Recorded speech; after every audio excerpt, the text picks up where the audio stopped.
So we were talking about this stuff, and like my past still haunts my memories, and I think about like if things ever caught up to me, because like there's shit that I never got caught for, but that like statutes of limitations don't apply to. Gotcha. Yeah, You know what I'm saying? Agree. Like, so like if like dots were ever connected at some point in time, like it's a very real possibility. I was out there for a long time doing nothing but dirt on the streets. that's why like my girl knows that there's like I made that promise to her, like, look, I'm not living that lifestyle no more, but there's always that possibility that the past could creep up. The past could creep up and rear its ugly little head. Oh yeah. And right. You know what I mean? I'm sure that there's more than one person in the world that wants to put a bullet in me. Honestly. Absolutely. Like, and you know, God forbid one day I actually have to eat one of those. But you know what? Some of that stuff like really weighs heavy on my conscience. Like I think about like some of the victims of the crimes that I've committed, dude, and the you didn't think about it then. The almost like thinking about like the PTSD that comes around from doing some of the stuff that I've done. You don't think about that stuff when you're doing it. And then the moment there's not the only thought process is this person has what I want or what I need, and they're in my way. Plain and simple. That's the only thought process. I'm getting ready to be dope sick. I need money or I need drugs. This person has that means. I'm going after it. Yeah, I don't think it takes to get I don't think about that aftermath. No, there is no aftermath in my thought process because I'm going to get what I need and I'm going to be okay again for a little while. There's a lot of cornfields out there. Absolutely, and I've been in my fair share of cornfields. See, I never. Did you run through it naked? Backwards. Twice. Oh man. Is that how your wrist got broken? Shh. It's not the only thing that got broken. Oh. All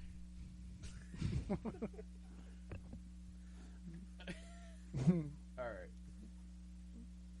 Anyway. Yeah. Sorry. I need a second. I need a second. Take a minute. Oh, shit. Yeah, we all do a lot of dumb shit and a lot of stupid shit when we're growing up. But, you know, the best life lessons is ones that are pretty much experienced and learned. I agree, and it sucks that it's like that in a way, too. Because I didn't really learn. Like, everybody told me, hey, don't do this. Or, hey, everybody tells you how hot the stove is, but you don't know how hot it is until you touch it. Yes, that's exactly what my point is. Yeah. So, I mean... Yeah, I mean, lived experience is unfortunately. Somebody could tell you till they're blue in the face, "Hey, don't touch that. Right. It's gonna burn you." Absolutely. And you know that, hey, they told me it's gonna burn me, and it's probably gonna burn me, but you still do it anyway because you want to. My receptors are a lot more open now. You know, than they used to you know what really sucks is that when you have gone through the experience and you've gotten burned, but yet you do it again. That's a tough one. That's a tough one. Don't they call that, what's the word for that? Insane. And you know what? I feel bad for this new generation being raised, like your young kids, because when we grew up, we played outside. We didn't have those fucking phones, and we had video games, but we weren't really on it. We went outside. We did things. This new generation growing up is just like electronic. And you know what? That creates convenience for the parents, too, because if you got a 4-year-old or 5-year-old at home that's running around, bouncing off the walls, but you're trying to get something done, and you can babysitter we got is a tablet. Hand them the tablet. Yeah. You know what I'm saying? It's so sad. Like, it's sad, people right. don't like social media and electronics is just like Listen, took over, man. I'm not even going to lie, dude. Like, there's some days where, like, I would say most days, I roll out of bed, and before I'm even taking my morning piss, I'm like scrolling through Facebook and checking my notifications. Yeah, like it's a real fucking problem some days. It is. That's why like it put an unfortunate obstacle in my way when we started doing this. Like I couldn't take my Facebook breaks, right? Because like I have to be involved with social media now to be able to post on our site and all of that. So like all of that is a constant thing that I have to do, and that's another one of those things, like we said earlier, that draws away from my day. Right. I don't really scroll through Facebook too much. I try, like if I'm bored, I'll like. Fucking driving. I still do it when I'm driving. I watch movies. Storm drives this big ass. He's going down Route 2. There's, I mean, I don't really like. Sometimes if I get a notification or if I'm bored, I'll like. Scroll through and just look, but other than that, I don't really. I'm more or less. My phone stays on YouTube. So it stays on YouTube.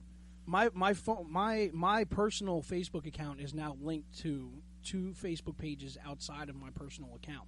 So when I get notifications from one, I get notifications for all, and it goes to my personal account. So we got the Facebook account for Bouncing Back. I have a Facebook page that's linked to my name for work that I manage or co-manage.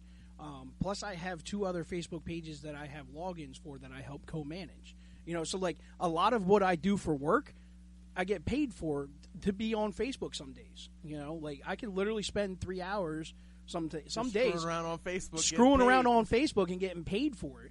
But at the same time, then, like, I'm so used to doing it, and I'm so locked in on that screen that when I go home, I'm still scrolling and I'm still doing shit. I'm not getting paid for it. But, like, who is paying for it? My family. My girl, her kids. Right. We're at dinner, we're eating dinner, and I'm, like, shoving food in my mouth as I'm scrolling. I'm not even looking at the plate anymore. I'm not listening to the conversation that's going on It's around good to me. have a break once in a while. Right. It's definitely good to have a break. We have a household rule, and it's my rule. Like, everybody else fucking hates it, but no electronics at the dinner table. Right. I tried that, but we still do it. I think it's low. I'm the cook in the house, so I find it disrespectful if you're going to take your focus away from the meal that I just put my time and effort into. Damn it! Is that outside validation you're seeking right now? Or? There's some rules. My cooking doesn't need any validation. There's some rules. It sounds like your ego's taking over. There's some rules that I know a lot of people do. Is another one is no electronics during school week. Yeah. So like during school, like school days, no electronics. All right, so like, only weekends. I love and hate technology for these reasons. Like, so kids, obviously, the only thing they're worried about is how to fill their time with things that are fun. So kids are always like, "Where's my phone?" or "Where's my video game?" So yeah, during the school week, like to keep them focused on school, you're not even allowed to have your controllers until I know that all your stuff is done. Go do your chores, go do your homework. Oh, what? The sun's still out for 2 hours? Go out and play.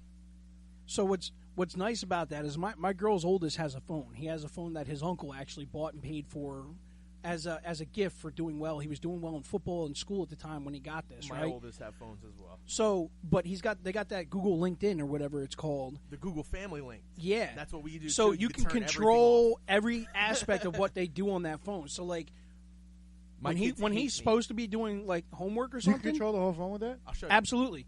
And you can like you can write down to like how many minutes a day they're allowed to have to be on the phone. You can lock and unlock. You got to like approve before they download apps. Like you get notification. So you can like click on here, click on it. I'm gonna close this out. Go ahead, close it out. You can see where they're at too. Yeah. It shows you exact GPS location. How many minutes they've been on YouTube, Great Clash Royale, Snapchat, and it tells you how many minutes they were on each app. Yeah. Oh, and you shit. can shut down each individual app. You can go in and shut everything down. Or you can lock the phone altogether. So Jay's cell phone unlocked. Yeah, you can. This is don't lock crazy. his cell phone because that's No. actually active right now. He'll get mad. He'll be calling me like, Daily. "Why is my Oh, you can phone set off?" like a limit. Yeah, Yeah, you can time set a limits. limit. Yeah, so like he gets 2 hours So a day. what happens like when you lock it? What does it do? Makes it so that the only thing his phone does, like if Is he's make in the phone middle of calls. doing something, his screen goes blue and it says your parent has locked your device. So if you hit that lock button, it's gonna lock Like his can't phone can't he off. like does his phone have to have this app too? then? No, so I installed that app on his phone, and now that I installed that app on his phone, it takes over his phone now and acts as an adult on his phone. So it stops. He him can't from- delete the he app? can't delete the app. It doesn't let him without my password. Right, and it's the same way with installing new apps too. Like they have to be approved. Wow. Yes, Google, we're giving you free advertising for your product. Shout out Right. to Google, man. Shout out to Google. Google, send us a check. Bouncing backs. Filters. You see his app. Yeah. Right. Wow, this is awesome. So all parents out there listening, if you want a little bit more control over your kid's device, there's a Google Family app that helps out with that. Absolutely. Yeah, I love that. Listen. TikTok. Yeah. Your daughter's on TikTok most of the day. Wow, this is pretty cool. This is actually smart. It's like they took really- parental controls for the TVs from back in the day and upgraded them. For real. No, seriously. I love That's it. awesome. Yeah. It's really cool that they give us the opportunity to be able to control the content that our kids are watching. like that. Absolutely. Because it's a big thing nowadays. Like, there's so much information out there, and not all of it's good. And these kids all have it at their fingertips all day long. And there's a lot of shit that I just don't want my 14-year-old knowing right now. Remember back in the day, they always said that the problem with society is that we didn't know enough information, and now we have all this information at our fingertips. And they say that's the problem. And now that's the problem, right? Dude, there is no reason that my 12-year-old daughter should come to me because she was stuck in a YouTube hole. Now she's afraid she's going to die. Right. Or like if you like, does that like control like what they can watch too? So like you can put restrictions on like words, and they can't look like for that. that. So they can't look for those words. You can restrict certain videos. Like if you happen to see a video that you know you don't want your kid to see, you can lock that video for your kid's device. I can lock apps. It's really awesome. That's pretty good. It's helped a lot. That's good. And it helps a lot because it allows us to be able to manage from outside the home. I work till 5, 6 o'clock sometimes. My girl, she's the head of a daycare. She's always at work until 5:30, 6 o'clock. One of the things that it also helped create, like for my girl and her son, was like open dialogue. Mm-hmm. So like when she blocks something and he comes, why did you block that? They're able to she's allowed to communicate to him why she doesn't want him to do that. So like, because you don't always get to see like what your kids are doing, right? Like so without this app, he could be watching and doing whatever he wants, and we would never know, right? But with the app, it allows us to see the things that he's attempting to do and be able to address them as they're happening instead of finding out a year down the road and when it's been going on for this whole year. Google saves the day. Right. Fucking Google, man. But it did. It opened up some dialogue between them. So, like, when he's doing something that he maybe not necessarily knows that he shouldn't be doing, she can explain to him why she doesn't feel like it's a good idea. I agree with it 100%, man. I'm behind the controlling of the information that comes into our kids 100%. Like I said, there's a lot of things out there that they just shouldn't know, and we should be able to protect them from whatever we want to protect them from. Absolutely. Like, this is... I agree. I completely agree. Dude, I can Nowadays, like, you can't, like, go on the internet without seeing something fucked up. Really? You click on the internet, even in the news. Absolutely. Like there's like YouTube. You go to YouTube and there's all kind of crazy shit on YouTube. One of the most horrible things to do is like when you have like body pain somewhere. Like I had a really bad headache the one day, so I was like, all right, I'm going to throw this into Google and see what type of headache it is. No, before I knew it, I thought I had a tumor and was getting ready to die. I was like wait that's a minute. The symptoms you put. But it just turned out that it was just like a fucking stress headache. If you didn't have an anxiety disorder, you do now. I do now, right? Yeah. Don't go to WebMD for WebMD. anything. Yeah, I've got this itch in my left armpit. Oh shit, you're dying. Yeah, that's what it'll tell you. You have cancer of the hair follicles of your armpit. Your kid's got a fever for more than 3 hours, and you think they got a tumor and they're dying. According to Google, I now have coronavirus. Can somebody please bring me a lime?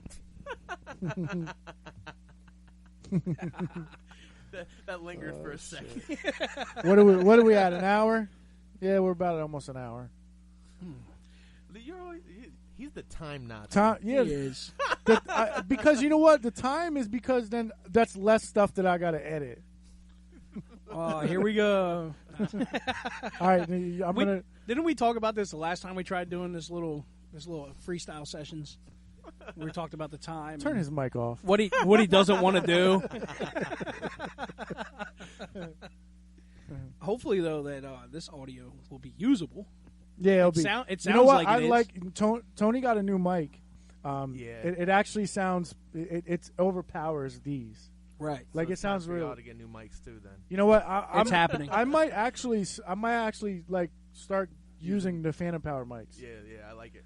Because the ones that we're on right now, they're not Phantom Power. They're direct line, right? They're direct line, yeah. So his is Phantom Power, needs 48 volts to work, and it has like the nice little red glow to it. That was just I just got that because I like that little aesthetic. I like the glowing inside the microphone. Actually, once I move the podcast into the other room and set everything up with the desk and everything, I'm gonna get the mic stands like I have right here, but they're going to be longer. This pole is actually going to be longer. So just you in can case actually have anybody the doesn't know, Storm likes really long poles. this base can be like further back, and you can have the mic wherever you want. Right. So it actually stretches longer.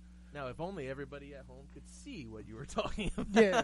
Well, it's a mic stand that sits on a desk. It is. It The is. bottom of the base is like really heavy. It's so weighted.